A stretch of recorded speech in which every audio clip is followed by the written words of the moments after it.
बिस्मिल्लाहिर्रहमानिर्रहीम अस्सलाम वालेकुम। मैं हूँ सैयदा नम्रा और आप देख रहे हैं let's cooking with golden life kitchen.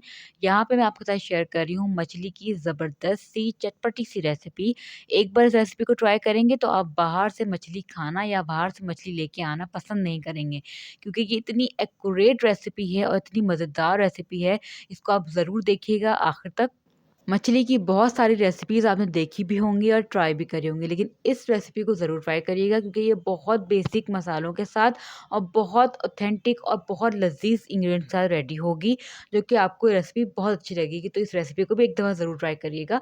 यहाँ पे मैंने मछली ली है, अपनी क्वांटिटी के हिसाब से आप मछली को ले सकते हैं। यहाँ पे मैं धोतर का इस्तेमाल कर रही हूँ और यहाँ ये मसाला मैं आपको पिछली वीडियो में जो है बता चुकी हूँ। इसकी रेसिपी आपको मेरी पिछली वीडियो में मिल जाएगी। ये मसाला बहुत मज़ेदार बनता है, सारा मसाले का ही खेल है, जो कि इतना लज़ीज़ इसको बना देगा। तो ये मसाला मैं तकरीबन यहाँ पे 4 टेबलस्पून ऐड कर रही हूँ।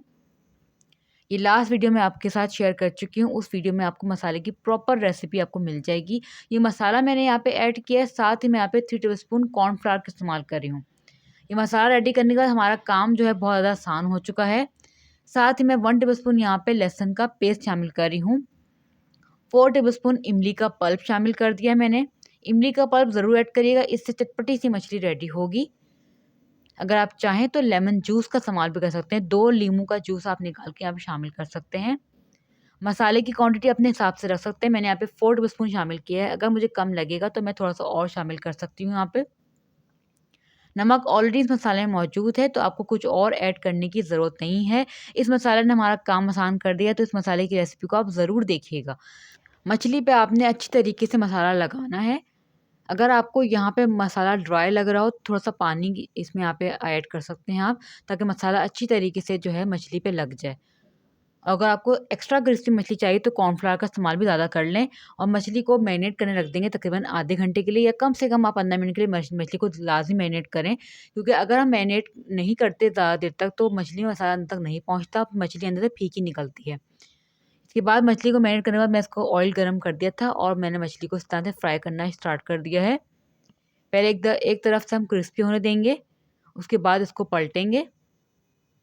आप देख सकते हैं पलटने के बाद मसाला बिल्कुल भी इसमें से नहीं उतर रहा और हमारा ऑयल भी इस तरह से ख़राब नहीं हो रहा है।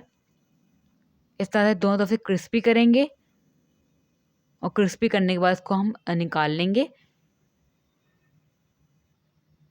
बहुत ही मज़ेदार सी चटपटी सी मछली हमारी तैयार हो गई है। इसको हम एक दफ़ा चेक कर लेंगे। मछली हमारी फुल डन हो चुकी है, दोनों तरफ से क्रिस्पी हो चुकी है। अब इसको मैं निकाल लूँगी।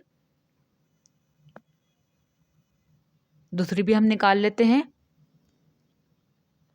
यहाँ मैंने फुल जो है मछली यूज़ करी। अगर आप चाहें तो कटी हुई भी, जो कट की हुई मछली होती है वो भी यूज़ कर सकते हैं। अगर आप चाहें तो फेस भी रिमूव कर सकते हैं। मैंने सिर्फ़ और सिर्फ़ वीडियो के लिए इस तरह से किया है, ताकि वीडियो में थोड़ा खूबसूरत नज़र आए ये। यहाँ मैं आपको चेक करा देती हूँ, अंदर से बहुत मॉइस्ट और जूसी बनी है, ऊपर से बहुत क्रिस्पी और बहुत चटपटी बनी है। मसाला तो आपने लाज़मी ट्राई करना है, मसाला बहुत मज़ेदार बनता है ये। इसको आप किसी भी चटनी के साथ सर्व कर सकते हैं, हरी चटनी बना लें, लाल चटनी बना लें, या फिर इसको फ्राइज़ के साथ भी सर्व कर सकते हैं, ताकि बच्चे भी इंजॉय कर सकें। मज़ेदार सी हमारी रेसिपी रेडी है, इसको आप ज़रूर ट्राई करिएगा और मुझे इसके फीडबैक आपने ज़रूर देने हैं। उम्मीद है कि आपको ये वीडियो अच्छी लगेगी। वीडियो अच्छी लगे तो वीडियो को ज़रूर लाइक कर दीजिएगा। चैनल पे नए तो चैनल को ज़रूर सब्सक्राइब कर दीजिएगा। मिलते हैं अगली वीडियो में, जब तक अपना रखिएगा ख़याल। अल्लाह हाफ़िज़।